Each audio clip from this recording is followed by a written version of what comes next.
मुंबई, कहते हैं मुंबई बस दौड़ती रहती है, सोती तक नहीं।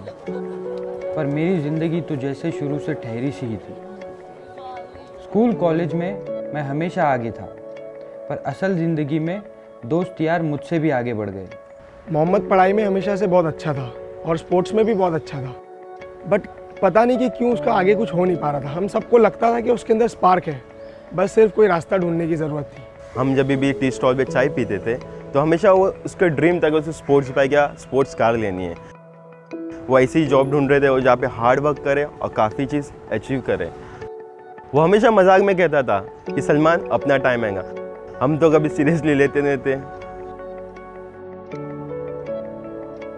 एक जॉब से दूसरे जॉब का इंटरव्यू में दे रहा था और उसी दौरान मुझे ओप्पो से कॉल आया।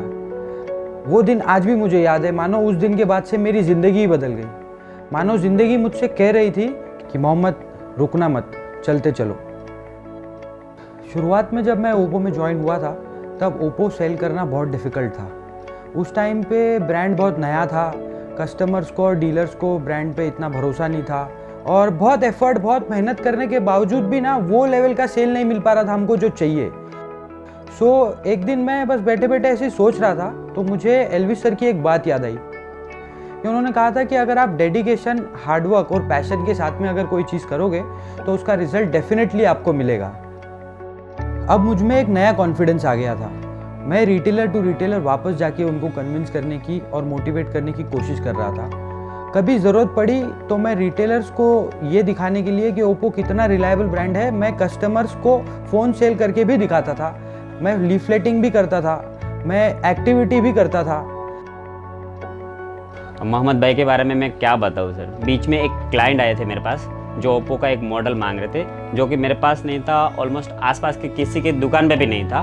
पता नहीं वो मोहम्मद भाई ने मेरे मुंबई में कहीं कहीं से भी लाके वो दिया मेरे लिए।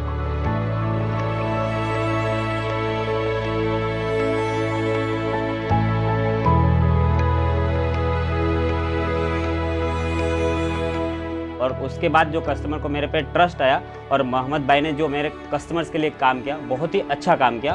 अब तो जो कस्टमर्स आते हैं सामने से ही मांगते हैं कि हमें ओप्पो मोबाइल दीजिए। ये सब करते करते ओप्पो के सेल्स बहुत ही स्पीड में बढ़ने लगे।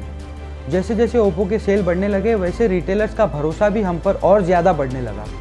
इस कोविड की मुश्किल घड़ी में भी ओप्पो ने अपने रिटेलर्स और अपने एम्प्लॉयज़ का पूरा ध्यान रखा है, उनको हर चीज़ से सपोर्ट किया है।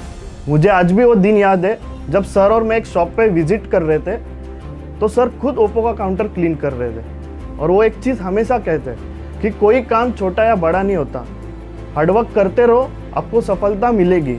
और हम सब ने मोहम्मद सर से बहुत कुछ सीखा है। अब मैं ASM बन गया हूँ और ये सब मुमकिन हो पाया बिकॉज ओप्पो ने मुझे सपोर्ट किया। मैं अब ये दावे के साथ कह सकता हूँ कि ओप्पो मेरी फैमिली है। ओप्पो मेरी फैमिली ही नहीं, एक्चुअली ओप्पो मेरे फैमिली से भी बढ़कर है। Actually Oppo is my life now.